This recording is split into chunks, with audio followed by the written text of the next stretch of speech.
So I'm no sport expert. Didn't watch any games this year.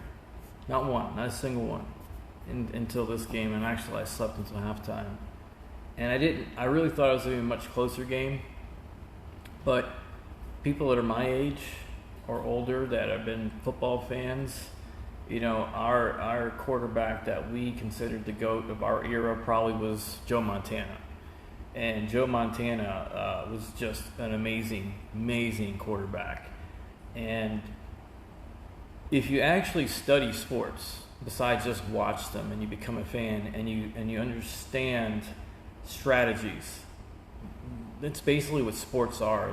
The coaches, the teams, when half times when they make adjustments, they're doing strategies. They're looking at which way is the best way of winning a battle. It can be basketball, football, does not matter. And currently, right now, the NFC and AFC teams are kind of repeating what we did in the 80s. Miami Dolphins versus, so I remember this like yesterday thanks to my brain injury. I remember when Joe Montana smoked the Miami Dolphins in the Super Bowl. Smoked us. Embarrassed us. And Dan Marino at the time was considered one of the greatest quarterbacks ever. Like, the guy was just stud, right? He could just... And if you took it and looked at Mahomes, him and Marino are pretty much identical. I mean, they could throw the damn ball anywhere they want, score as much as they want.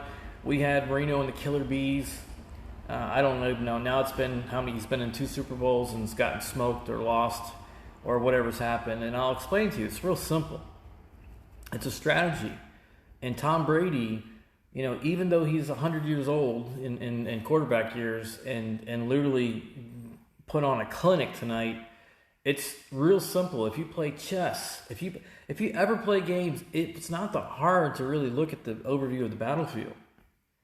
Mahomes and the Dolphins both made the same mistake. They both count on high-scoring attacks. And when you score a lot of points, you eat the clock very little. When you score fast, you don't take a lot of time off the clock. And you actually wear out your own defense. Because when you're on the defensive side more, then it leaves it wears your defense out. Tom Brady learned from the greatest coach of his generation, which is Belichick. Do you think he did not study and learn everything he possibly could, not only offensively but defensively?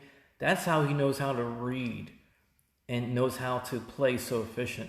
And he learned the West Coast offense, which comes back from the 49ers that Joe Montana played for. Belichick comes from that tree. He learned the West Coast system. And basically, he's like LeBron, but even smarter in the sense that he's been playing longer. And he is an actual player coach. He's at that age where he knows he can coach probably better than his own coaches. But he's humble enough to be a part of the system. And don't worry about him he just does his job. He never asked for being the greatest. He just did it. And this is what Michael Jordan did. This is what all the greats do. They lead by example. They put in the work. They do nonstop research and understanding of their opponents. And it's really simple. It wasn't this game should have been one for the ages, but unfortunately, when you keep the West Coast offense is a dink and dunk offense. They're not long. They don't throw the ball down. It's not sexy. It's not fun. It's a very balanced attack, meaning it keeps your offense on the floor on the ground long enough to give your defense a break, and then your defense, all it has to do is do its job, which is keep them from scoring a ton of points. And when you keep a high-scoring offense off the field, well, they can't score. So it's not like this was some rocket science of a game. They had a very good plan of attack. And for Brady to come in 1 year from a brand new team and put all the pieces together, this guy not only is the greatest quarterback of all time, but he really is super, super intelligent, just like LeBron James is. To be able to go to another team and win a championship is something that is extraordinarily hard to do, let alone win a championship. I'm so proud that the old guys won tonight. I'm so proud that Florida finally got a championship in the NFL. It's been, I don't know how many years. I think Tampa's the last team to do it for us. Dolphins, God help you. You need a new owner. You need a whole new... I mean, if Mickey Arson from the Heat owned the Dolphins, we would be much better off just from start. But it shows you what teamwork is all about. And during these times that what we're going through, and all these commercials, Jesus Christ, there was one big PR campaign about support small business. I've been saying support small business from as long as I've been doing these podcasts. But they really don't care. It's all marketing bullshit. Did they say one type of business you could support? Support small business. What did they have any small businesses on there? Not a single one. Because not a single small business could afford to put the damn, I don't even know what they were getting this year for commercials. $5 million, who knows? So it's all big business, but, good PR companies, hey, let's just say we support small business, make the little guy feel good. Good for you. But really start implementing that small business strategy. And you can learn a lot. I mean, Tom Brady, I hope he writes some books. I hope he becomes a coach one day. He's a great, from what I understand, he's a really good dude, very humble, would give you the shirt off his back. And I'm glad he got the win. But it wasn't rocket science to how he won. The West Coast system's balanced. They know how to slow the clock down, to eat the clock up, and to keep a high offense off the thing. So until Kansas City gets a little bit better of a defense to balance or slow that offense down a little bit, it's going to be hard for them to beat teams like the West Coast offense. That's why the West Coast offense has always been so popular. But you have to have a smart quarterback, and you have to have a little bit of talent around him, which the poor guy wasn't getting because Belichick was the guru. And I love the fact that Belichick's at home, and Tom Brady right now is now crowned the greatest GOAT of ever. And now that debate of who was it that was winning these championships, it was the guy on the damn field, idiots. How do you think you win these games? It was the old man who took care of himself every single year that took the game as a leader and led. Belichick, his ego got in the way at the end. Good for you, Belichick. But unless you have the right pieces to play the game, you ain't going to win shit, squat. And you took advantage of a quarterback, and you didn't give him any credit for what more than he deserved. Now he's going to get that credit. And I hope him and Gronk go out tonight. I don't even know if he drinks. I know Gronk does. So Gronk, wherever you go tonight, I'm sure it's going to be one hell of a party. All my friends in Tampa that are out there, Omar, and I think Mojo's out there. I know Adam Evans is throwing Wild and Out party at Emperor's.